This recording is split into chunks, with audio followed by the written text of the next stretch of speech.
ॐ त्र्यम्बकं यजामहे सुगन्धिं पुष्टिवर्धनम् उर्वारुकमिव वन्दना मृत्योर्मुक्षीयमामृता। ओम नमः शिवाय। तो प्रिय भक्तजनों, आज हम श्रवण करेंगे 16 सोमवार व्रत की कथा। तो आइए विधि के बारे में जान लेते हैं। 16 सोमवार व्रत की विधि। यह व्रत सप्ताह के प्रथम दिन सोमवार को रखा जाता है। यह व्रत भगवान शिव के लिए रखा जाता है। 16 सोमवार के व्रत की विधि। 16 सोमवार के दिन भक्ति पूर्वक व्रत करें। आधा सेर आटे गेहूं के आटे का प्रसाद बना लें और घी गुड़ दीप नैवेद्य पुंगी फल बेलपत्र जनेऊ का जोड़ा चंदन अक्षत पुष्प आदि से प्रदोष काल में भगवान शिव का पूजन करें। एक अंग भगवान शिव को अर्पित करें और 2 अंगों के प्रसाद स्वरूप बांटें और स्वयं भी ग्रहण करें। 17वें सोमवार के दिन पाव भर गेहूं के आटे की बाटी बनाकर घी और गुड़ बनाकर चूरमा बनाएं और भोग लगाकर उपस्थित लोगों में बांटें। तो आइए 16 सोमवार व्रत की कथा का श्रवण करते हैं। पहला अध्याय। पृथ्वी पर भ्रमण की इच्छा से भगवान शिव और पार्वती जी अमरावती नगर में पहुंचे। वन उपवन और सुंदर भवनों को देखकर भगवान शिव को अमरावती नगर बहुत अच्छा लगा। उन्होंने कुछ दिन उसी नगर में रहने के लिए कहा। पार्वती को भी अमरावती नगर बहुत अच्छा लगा। उस नगर के राजा ने भगवान शिव का एक विशाल मंदिर बनवा रखा था। शिव और पार्वती जी उस मंदिर में रहने लगे। एक दिन पार्वती ने भगवान शिव से कहा कि हे प्राणनाथ, आज मेरी चौसर खेलने की इच्छा हो रही है। पार्वती जी की इच्छा जानकर शिव पार्वती के साथ चौसर खेलने के लिए बैठ गए। खेल प्रारंभ होते ही उस मंदिर का पुजारी वहां आ गया। पार्वती जी ने पुजारी से पूछा कि पुजारी जी, चौरस खेलने में हम दोनों में से किसकी विजय होगी? उस समय शिव और पार्वती परिवर्तित रूप में थे। पुजारी ने एक पल कुछ नहीं सोचा और झट से बोला, चौसर के खेल में त्रिलोकी नाथ की विजय होगी। यह कहकर पुजारी पूजा पाठ में लग गया। कुछ देर बाद चौसर में शिव जी की पराजय हुई और पार्वती जी जीत गईं। पार्वती जी ने ब्राह्मण पुजारी से मिथ्या वचन से रुष्ट होकर उसे कोढ़ी हो जाने का श्राप दे दिया। शिव और पार्वती उस मंदिर से कैलाश पर्वत लौट गए। पार्वती के श्राप से कुछ ही देर में ब्राह्मण पुजारी का सारा शरीर कोढ़ से भर गया। नगर की स्त्री पुरुष उस पुजारी की परछाई से भी दूर दूर रहने लगे। कुछ लोगों ने राजा को पुजारी के कोढ़ हो जाने की शिकायत की तो राजा ने किसी पाप के कारण पुजारी के कोढ़ी हो जाने का विचार उसे उस मंदिर से निकलवा दिया। उसकी जगह दूसरे ब्राह्मण को पुजारी बना दिया। कोढ़ी पुजारी मंदिर के बाहर बैठकर भिक्षा मांगने लगा। कई दिन बाद स्वर्गलोक की कुछ अप्सराएं उस मंदिर में भगवान शिव की पूजा करने आईं। कोढ़ी पुजारी पर उनको बहुत दया आई। उन्होंने पुजारी से उस भयंकर कोढ़ के बारे में पूछा। पुजारी ने उन्हें भगवान शिव और पार्वती जी के चौसर खेलने और पार्वती के शाप देने की सारी कहानी कह सुनाई। शाप की कहानी सुनकर अप्सराओं ने पुजारी से कहा कि तुम 16 सोमवार का विधिवत व्रत करो। तुम्हारे सभी कष्ट रोग विकार शीघ्र नष्ट हो जाएंगे। पुजारी द्वारा पूजन विधि पूछने पर अप्सराओं ने कहा, सोमवार के दिन सूर्योदय से पहले उठकर स्नान से निवृत्त होकर स्वच्छ वस्त्र पहनकर आधा सेर गेहूं का आटा लेकर उसका प्रसाद बनाकर 3 अंग बना लेना। फिर घी का दीपक जलाकर गुड़ नैवेद्य बेलपत्र चंदन अक्षत फूल पुंगी फल जनेऊ का जोड़ा लेकर प्रदोष काल में यानी कि शाम को भगवान शिव की पूजा अर्चना करना। पूजा के बाद 3 अंगों में एक अंग भगवान शिव को अर्पण करके शेष 2 अंगों को भगवान का प्रसाद मानकर वहां उपस्थित स्त्री पुरुषों और बच्चों में बांट देना। इस तरह व्रत करते हुए जब 16 सोमवार बीत जाएं तो 17वें सोमवार को एक पाव आटे की बाटी बनाकर उसमें घी और गुड़ मिलाकर चूरमा बनाना। फिर भगवान शिव को भोग लगाकर वहां उपस्थित स्त्री पुरुष और बच्चों को प्रसाद बांट देना। इस तरह 16 सोमवार व्रत करने और व्रत कथा सुनने से भगवान शिव तुम्हारे कोढ़ को नष्ट करके तुम्हारी सभी मनोकामनाओं को पूर्ण कर देंगे। इतना कहकर अप्सराएं स्वर्ग लोक को चली गई। पुजारी ने अप्सराओं के कथा अनुसार विधिवत 16 सोमवार का व्रत किया। फल स्वरूप भगवान शिव की अनुकंपा से उसका कोढ़ नष्ट हो गया। राजा ने उसे फिर मंदिर का पुजारी बना दिया। मंदिर में भगवान शिव की पूजा करता हुआ ब्राह्मण पुजारी आनंद से जीवन व्यतीत करने लगा। कुछ दिनों बाद पुनः पृथ्वी का भ्रमण करते हुए भगवान शिव और माता पार्वती उस मंदिर में पधारे। स्वस्थ पुजारी को देखकर पार्वती जी ने आश्चर्य से उसके रोग मुक्त हो जाने का कारण पूछा तो पुजारी ने उन्हें 16 सोमवार व्रत करने की सारी कथा सुनाई। दूसरा अध्याय प्रारंभ। पार्वती जी व्रत की बात सुनकर बहुत प्रसन्न हुई और उन्होंने पुजारी से उसकी विधि पूछकर स्वयं 16 सोमवार का व्रत प्रारंभ किया। पार्वती जी उन दिनों अपने पुत्र कार्तिकेय के नाराज होकर दूर चले जाने से बहुत चिंतित रहती थीं। वे कार्तिकेय को लौटा लाने के लिए उपाय कर चुकी थीं, लेकिन कार्तिकेय लौटकर उनके पास नहीं आ रहे थे। 16 सोमवार का व्रत करते हुए पार्वती ने भगवान शिव से कार्तिकेय के लौटाने की मनोकामना की। व्रत समापन के तीसरे दिन सचमुच कार्तिकेय वापस लौट आए। कार्तिकेय ने अपने हृदय परिवर्तन से संबंधित मैं पार्वती जी से पूछा, हे माता, आपने ऐसा कौन सा उपाय किया जिससे मेरा क्रोध नष्ट हो गया और मैं वापस लौट आया? तब पार्वती जी ने कार्तिकेय को 16 सोमवार व्रत की कथा कह सुनाई। कार्तिकेय अपने एक ब्राह्मण मित्र ब्रह्मदत्त के परदेश चले जाने से बहुत दुखी थे।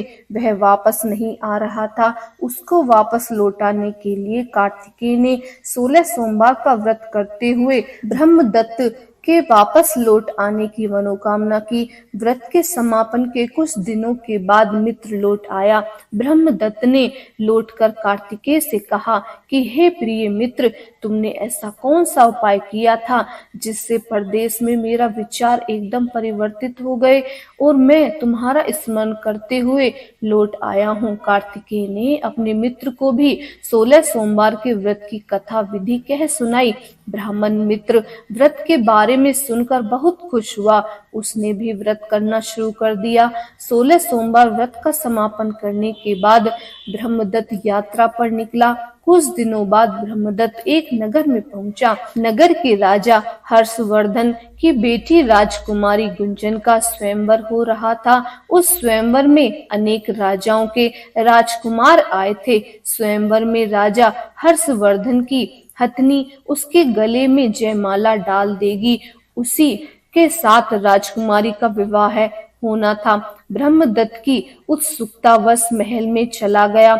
वहां कई राज्यों में राजकुमार बैठे थे और तभी एक सजी धजी हथनी सूंड में जयमाला लिए वहां आई। उस हथनी के पीछे राजकुमारी गुंजन दुल्हन की वेशभूषा में चल रही थी। हथनी ने ब्रह्मदत्त के गले में जयमाला डाल दी। फलस्वरूप राजकुमारी का विवाह ब्रह्मदत्त के साथ हो गया। 16 सोमवार व्रत के प्रभाव से ब्रह्मदत्त का भाग्य बदल गया।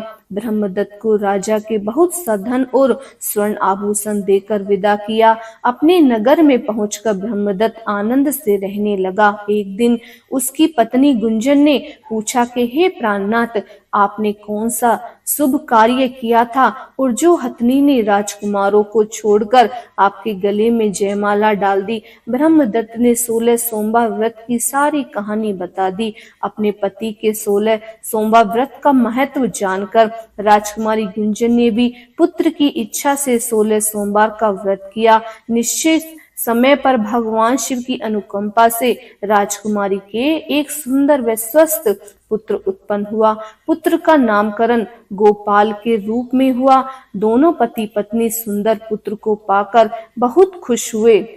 पुत्र ने भी मां से एक दिन प्रश्न किया कि मैंने तुम्हारे ही घर में क्यों जन्म लिया, इसका क्या कारण है। माता गुंजन ने पुत्र को 16 सोमवार व्रत की जानकारी दी और कहा कि भगवान शिव के आशीर्वाद से ही मुझे तुम जैसी गुणी व सुंदर पुत्र मिला है। व्रत का महत्व जानकर गोपा ने भी व्रत करने का संकल्प किया। गोपाल जब 16 वर्ष का हुआ तो उसने राज्य पाने की इच्छा से 16 सोमवार का विधिवत व्रत किया। व्रत समापन के बाद गोपाल घूमने के लिए समीप नगर में गया। उस नगर के राजा की महामंत्री राजकुमारी के विवाह के लिए सुयोग्य वर की तलाश में निकले थे। राजा ने गोपाल को देखा तो बहुत प्रसन्न हुए। फिर गोपाल से उसके माता पिता के संबंध में बातें करके उसे अपने साथ महल में ले आए। वृद्ध राजा ने गोपाल को पसंद किया और बहुत धूमधाम से राजकुमारी का विवाह उसके साथ कर दिया। 16 सोमवार के व्रत करने से गोपाल महल में पहुंचकर आनंद से रहने लगा। तीसरा अध्याय। 2 वर्ष बाद राजा का निधन हो गया तो गोपाल को उस नगर का राजा बना दिया गया। इस तरह 16 सोमवार व्रत करने से गोपाल के राज्य पाने की इच्छा पूर्ण हो गई। राजा बनने के बाद भी गोपाल विधिवत 16 सोमवार का व्रत करता रहा। व्रत के समापन व 17वें सोमवार को गोपाल ने अपनी पत्नी मंगला से कहा कि व्रत की सारी सामग्री लेकर वह समीप ही शिव के मंदिर में पहुंचे। मंगला के पति की बात की परवाह न करते हुए सेवकों द्वारा पूजा की सामग्री मंदिर में भेज दी। मंगला स्वयं मंदिर नहीं आई। जब गोपाल ने भगवान शिव की पूजा पूरी की तो आकाशवाणी हुई कि हे राजन, तेरी रानी मंगला ने 16 सोमवार व्रत का अनादर किया है, सो रानी को महल से निकाल दे, नहीं तो तेरा सब वैभव नष्ट हो जाएगा, तो निर्धन हो जाएगा। आकाशवाणी सुनकर गोपाल बुरी तरह चौंक पड़ा। उसने तुरंत महल में पहुंचकर अपने सैनिकों को आदेश दिया कि रानी मंगला को बंदी बनाकर ले जाओ और उसे ऐसे दूर किसी नगर में छोड़ाओ। सैनिकों ने राजा की आज्ञा का पालन तत्काल कर दिया। मंत्रियों ने राजा से प्रार्थना की कि वे रानी को अन्यत्र न भेजें। तब राजा गोपाल ने आकाशवाणी वाली बात बताई तो वे भी भगवान शिव के प्रकोप के भय से शांत होकर रह गए। रानी मंगला भूखी प्यासी उस नगर में भटकने लगी।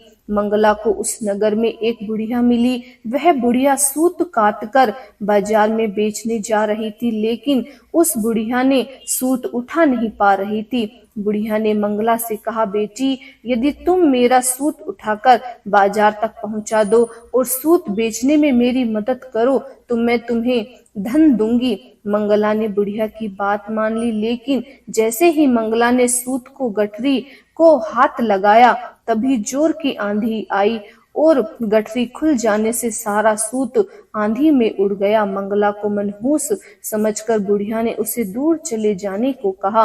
मंगला चलते चलते नगर में एक तेली के घर पहुंची। उस तेली ने तरस खाकर मंगला को घर में रखने के लिए कह दिया, लेकिन तभी भगवान शिव के प्रकोप से तेली के तेल से भरे मटके एक एक करके फूटने लगे। तेली ने मंगला को मनहूस जानकर तुरंत घर से निकलवा दिया। भूखी प्यासी रानी वहां से आगे की ओर चल पड़ी। रानी ने एक नदी पर जल पिया। अपनी प्यास शांत करनी चाहिए तो नदी का जल उसके स्पर्श से सूख गया। अपने भाग्य को कोसती हुई रानी आगे चल दी। चलते चलते रानी एक जंगल में पहुंची। उस जंगल में एक तालाब था, उसमें निर्मल जल भरा हुआ था। निर्मल जल देखकर रानी की प्यास तेज हो गई। जल पीने के लिए रानी ने तालाब की सीढ़ियां उतरकर जैसे ही जल को स्पर्श किया तभी उस जल से असंख्य कीड़े उत्पन्न हो गए। रानी ने दुखी होकर उस गंदे जल को पीकर अपनी प्यास शांत की। दोपहर की धूप से परेशान होकर रानी ने एक पेड़ की छाया में बैठकर कुछ देर आराम करना चाहा तो उस पेड़ के पत्ते पल भर में सूखकर बिखर गए। रानी दूसरे पेड़ के नीचे जाकर बैठी तो उस पेड़ के पत्ते भी गिर गए। रानी तीसरे पेड़ के पास पहुंची तो वह पेड़ ही नीचे गिर पड़ा। पेड़ों के विनाश को देखकर वहां पर गायों को चराते ग्वाले बहुत परेशान हुए। ग्वाले मनहूस रानी को पकड़कर समीप के मंदिर में पुजारी के पास ले गए। रानी के चेहरे को देखकर ही पुजारी जान गए कि रानी अवश्य किसी बड़े घर की है, भाग्य के कारण दर दर भटक रही है। पुजारी ने रानी से कहा कि हे पुत्री, तुम कोई चिंता नहीं करो, मेरे साथ इस मंदिर में रहो, कुछ ही दिनों में सब ठीक हो जाएगा। पुजारी की बातों से रानी को बहुत सात्वतन मिला। रानी उस मंदिर में रहने लगी, लेकिन उसके भाग्य में कोई परिवर्तन नहीं हुआ। रानी भोजन बनाती तो सब्जी जल जाती, आटे में कीड़े पड़ जाते, जल से बदबू आने लगती। पुजारी भी रानी के दुर्भाग्य से बहुत चिंतित होते हुए बोले कि हे पुत्री, अवश्य ही तुमने कोई अनुचित काम किया है, जिसके कारण देवता तुमसे नाराज होकर तुम्हें इतना कष्ट दे रहे हैं। पुजारी की बात सुनकर रानी ने अपने पति के आदेश पर मंदिर में न जाकर शिव की पूजा नहीं करने की सारी कथा सुनाई। पुजारी ने कहा, अब तुम कोई चिंता न करो, कल सोमवार है और कल से तुम 16 सोमवार के व्रत करना शुरू कर दो। भगवान शिव अवश्य तुम्हारे दोषों को क्षमा करके तुम्हारे भाग्य को बदल देंगे। पुजारी की बात सुनकर रानी ने 16 सोमवार के व्रत प्रारंभ कर दिए। सोमवार को व्रत करके विधिवत शिव की पूजा अर्चना करके रानी व्रत कथा सुनने लगी। तब रानी ने 17वें सोमवार को विधिवत व्रत का समापन किया तो उधर उसके पति राजा गोपाल के मन में रानी की याद आई। गोपाल ने तुरंत अपने सैनिकों को रानी मंगला को ढूंढकर लाने के लिए भेजा। रानी को ढूंढते हुए सैनिक मंदिर में पहुंचे और रानी से लौटकर चलने के लिए कहा। पुजारी ने सैनिकों से मना कर दिया और सैनिक निराश होकर लौट गए। उन्होंने लौटकर राजा को सारी बात बताई। राजा गोपाल स्वयं उस मंदिर में पुजारी के पास पहुंचे और रानी को महल से निकाल देने के कारण पुजारी से क्षमा मांगी। पुजारी ने राजा से कहा, यह सब भगवान शिव के प्रकोप के कारण हुआ है, इसीलिए रानी कभी भगवान शिव की पूजा की अवहेलना नहीं करेगी। पुजारी जी ने समझाकर रानी मंगला को विदा किया। राजा गोपाल के साथ रानी मंगला महल में पहुंची। महल में बहुत खुशियां मनाई गई, पूरे नगर को सजाया गया। लोगों ने उस दिन दीपावली की तरह घरों में दीपक जलाकर रोशनी की। ब्राह्मणों के वेद मंत्रों से रानी मंगला का स्वागत किया। राजा ने ब्राह्मणों को अन्न, वस्त्र और धन का दान दिया। नगर में निर्धनों को वस्त्र बांटे गए। रानी मंगला 16 सोमवार का व्रत करते हुए महल में आनंद पूर्वक रहने लगी। भगवान शिव की अनुकंपा से उसके जीवन में सुख भर गया। 16 सोमवार के व्रत करने और कथा सुनने से मनुष्य की सभी मनोकामनाएं पूर्ण हो जाती हैं और जीवन में किसी तरह की कमी नहीं रहती। स्त्री पुरुष आनंद पूर्वक जीवन यापन करते हुए मोक्ष को प्राप्त होते हैं। बोलिए शिव भगवान की जय। तो आइए अब आरती सुनते हैं। ओम जय शिव ओंकारा, स्वामी जय शिव ओंकारा। ब्रह्मा विष्णु सदा शिव, ब्रह्मा विष्णु सदा शिव, अर्धांगिनी धारा। ओम जय शिव ओंकारा। एकानन चतुरानन पंचानन राजे, स्वामी पंचानन राजे। हंसासन गरुड़ासन, हंसासन गरुड़ासन, वृषवाहन साजे। ओम जय शिव ओंकारा। 2 भुज 4 चतुर्भुज, 10 भुज अति सोहे, प्रभु 10 भुज अति सोहे। तीनों रूप निरखता, तीनों रूप निरखता, त्रिभुवन जन मोहे। ओम जय शिव ओंकाराक्षमाला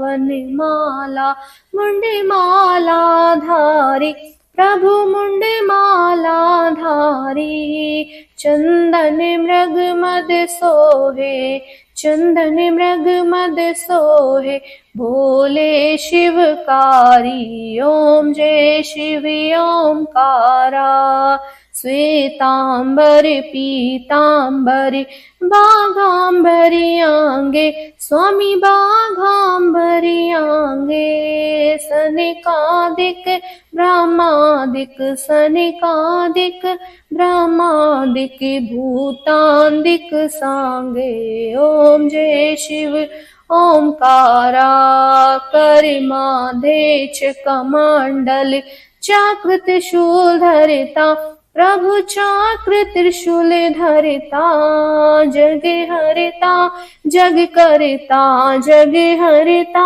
जग करता जग पालन करता ओम जय शिव ओंकारा ब्रह्मा विष्णु सदा शिव जानत अविवेका प्रभु जानत अविवेका प्रणवाक्षर के माधे प्रणवाक्षर में शोभित ये तीनों एका ओम जय शिव ओंकारा निर्गुण स्वामी जी की आरती जो कोई नर गावे स्वामी जो कोई नर गावे कहत शिवानंद स्वामी कहत शिवानंद स्वामी मन वांछित फल पावे ओम जय शिव ओंकारा ओम जय शिव ओंकारा मन भज शिव